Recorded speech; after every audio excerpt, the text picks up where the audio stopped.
My name is Yorke Peninsula. I'm a Melbourne-born and based artist and proud member of the Narangga and Kaurna people from here, South Australia, with Finnish, Irish and English heritage. I was born on Wurundjeri country in Fitzroy and raised on Boehme land in Newport, and I call Melbourne home. Currently I'm the Creative Director of YIRRAMBOI First Nations Arts Festival. It's a biennial festival of contemporary arts and events by, with and primarily for First Nations artists from around the country and around the world. YIRRAMBOI means tomorrow in the shared languages of Boehme and Narangga. And it's a partnership between the City of Melbourne, First Nations peoples and Creative Victoria.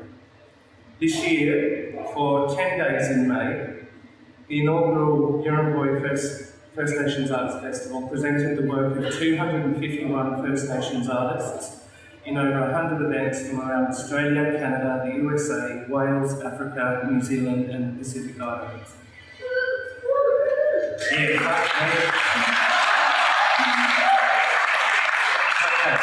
So, over the past 3 days, we've witnessed, we've listened to and shared in exchanges and dialogue that has been inspirational, uncomfortable, political, ideological, frustrating, triggering, affirming, some ideas dangerous and new and exciting, and others the same old shit, but all relevant and all part of the journey.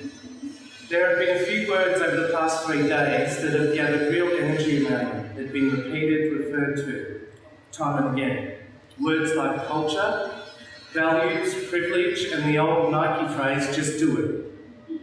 So I've been asked to share with you today insights and learnings gained from the delivery of YIRRAMBOI. So in my mind, the aim of YIRRAMBOI was to provide an alternative model to the traditional transaction or agreement of any given festival with its audience. The transaction we were seeking to achieve with YIRRAMBOI was to shift the paradigm, if only for a moment and just a little. And only for a moment and just a little is quite enough, because if you can achieve that, then it's hard to go back to what once was.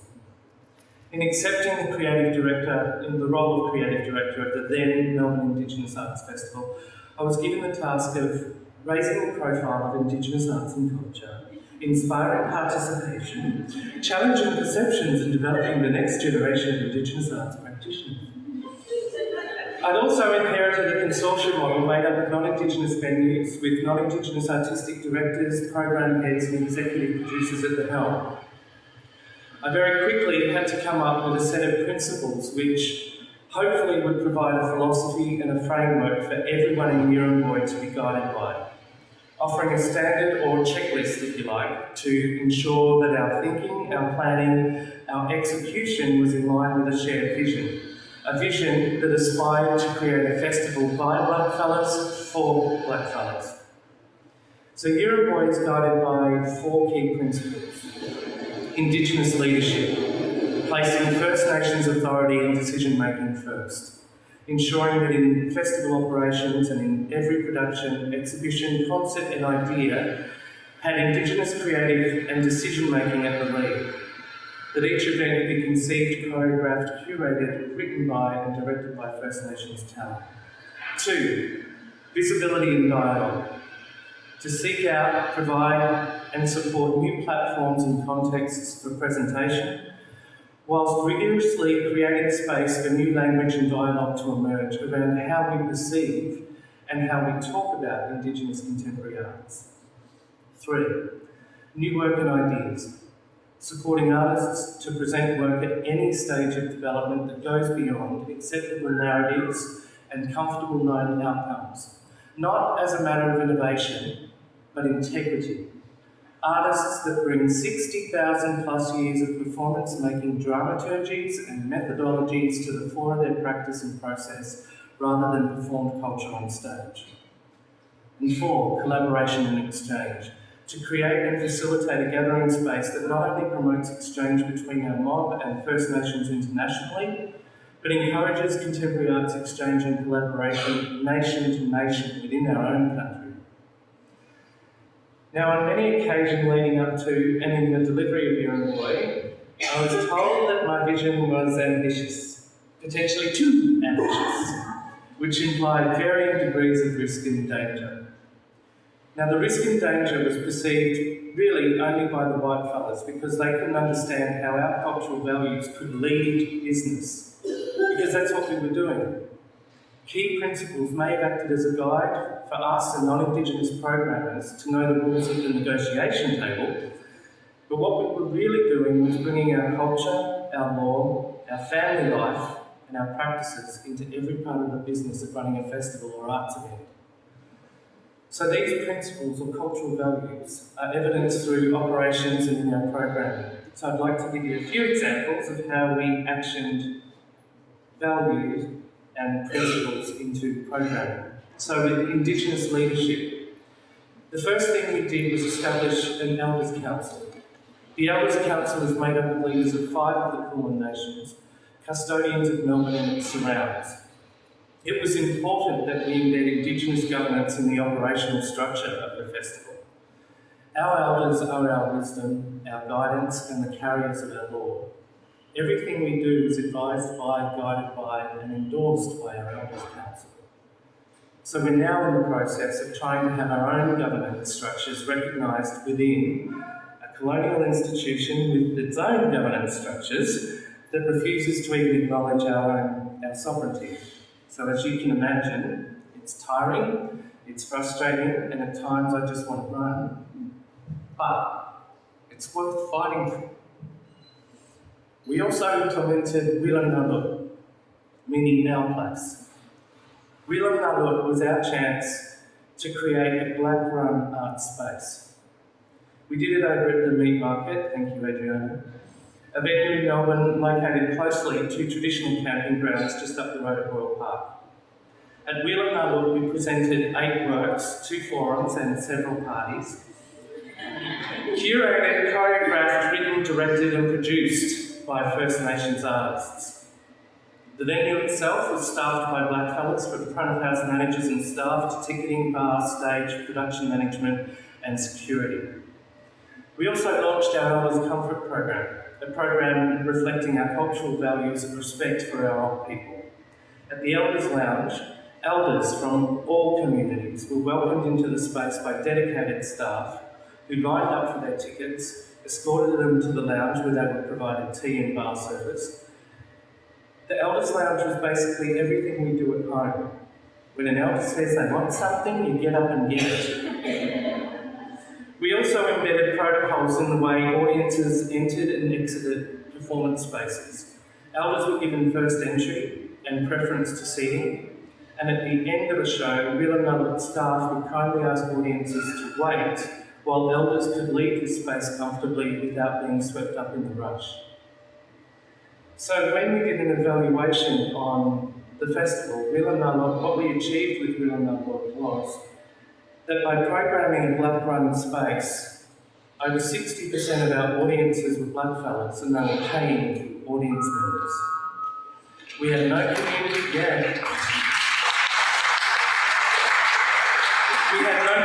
nights or ticket prices. What we did was look at the price points and how we could make the space accessible and available to everyone. And what bolstered these numbers and engagement was the knowledge that our community and cultural values were at the core of every part of our business. We had no need for a community engagement strategy or audience development initiative. So in visibility and dialogue, how we actioned that through 3 programs, YIRRAMBOI, Black Critics and YIRRAMBOI. YIRRAMBOI means we all walk the path. It became our citywide blackout. We commissioned 33 new works by individual artists and collectives to try out new ideas, any idea that they'd been dreaming of. But the one condition was that they do it in the public realm. This served 2 purposes. 1, the commissioning of new Indigenous work, and 2, to make sure that we are visible.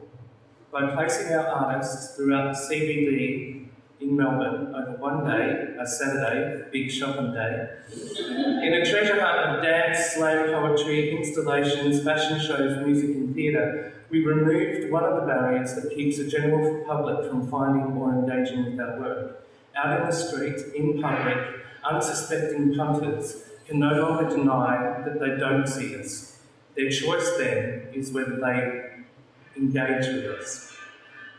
So with the Black Critics and Dungulwinja programs, they were a direct response to the perceptions of and language used around Indigenous arts. We partnered with The Guardian Australia to deliver a series of masterclasses in the months leading up to YIRRAMBOI for 8 Black writers to build their skills and confidence in critiquing our work. Because for too long, our work has been critiqued by non-Indigenous reviewers who at times have responded with a tread softly approach for fear of saying something wrong. And this does nothing to serve the artist, our sector, or the future development of the work. The Black Critics also fills a gap where we can instigate critical dialogue around our work with some level of cultural competency. The Dungulwinja program, or Fire Talks, is a critical response model we delivered with our Canadian colleague Judy Harcourt. Dungulwinja is a facilitated post-show discussion made up of 5 questions. It's designed to bring a group of strangers together to think critically about what they've just experienced, and to perhaps develop a deeper personal meaning and a connection between them and the work, using their own memory, recall and language. It's basically about language. The questions and discussions are designed to refrain from making value judgments about the work, to go beyond the typical I like it, I didn't like it. There's no right or wrong answers. It's about you finding deeper meaning and connection to the work, validated through your own individual language and experience. And I reckon Rachel Mazza summed it up best when she said, Dungulwinja doesn't necessarily change your mind about whether the work suited your personal taste, but what it does is make you think about the choices the artist has made, the work that they do, and to develop a respect for the artist's practice and process. I have been extremely encouraged, inspired, and slightly drained by the conversations over the past couple of days. But the fire, the passion, conviction, and activism expressed by many of you is inspiring. And it has got me thinking about research being done into the civic role of arts organisations.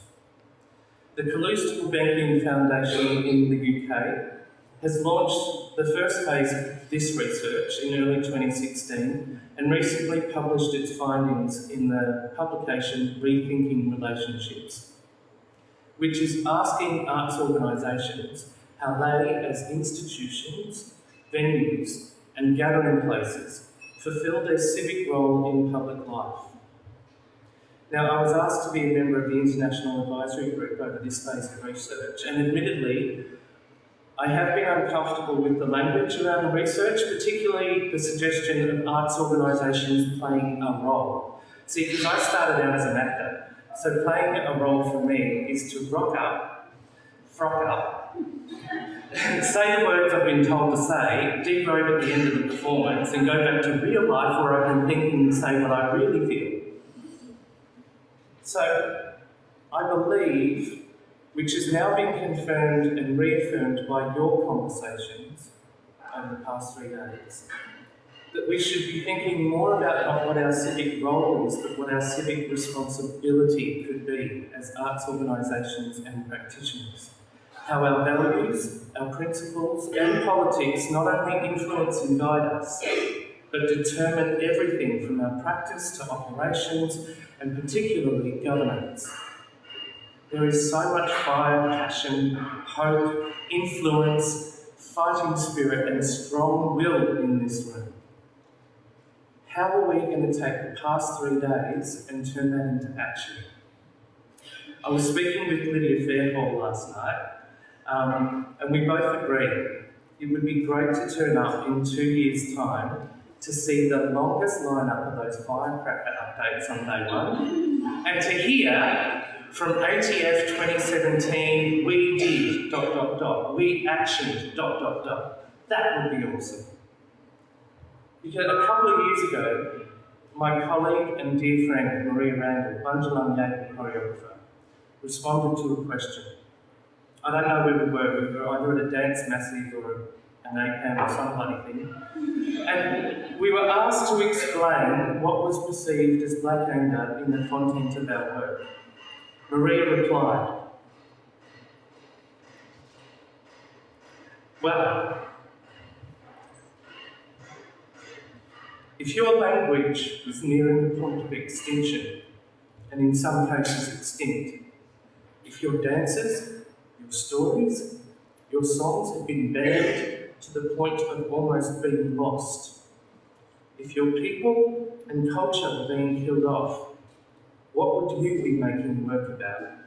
What would you fight for? We are all at a point now in history where our very livelihood, our children's, our grandchildren's and our planet's future is being threatened by a patriarchy's last grasp at control and power. We all find ourselves at the mercy of governments seemingly hell-bent on destroying the reputation and support for the arts. Our planet's resources are being stripped to the point of no return. We continue to have diabolical inequity in positions of influence, representation, remuneration, voice and leadership. And right now, all of us are being asked to determine someone else's right to love. And it would be very easy to fight back with defensive and reactionary rhetoric. Hate has the potential to breed hate.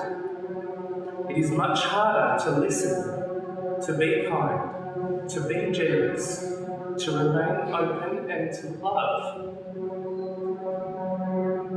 This isn't our old people. Our elders, our culture have taught us for thousands of years and they continue to teach us that today.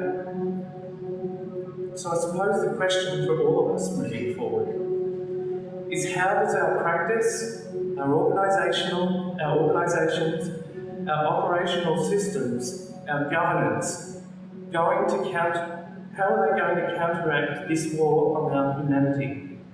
How do we fulfil our civic responsibilities as gathering places, as places of debate, of conversation, of refuge and ritual and ceremony and reflection?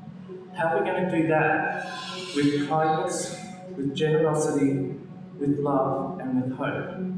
Because to be kind, to be generous, and to have hope all require of us to be, to embody, and to do. It's action. So what are you going to do? What are you going to make work about? What are you going to fight for? You have 2 years, go.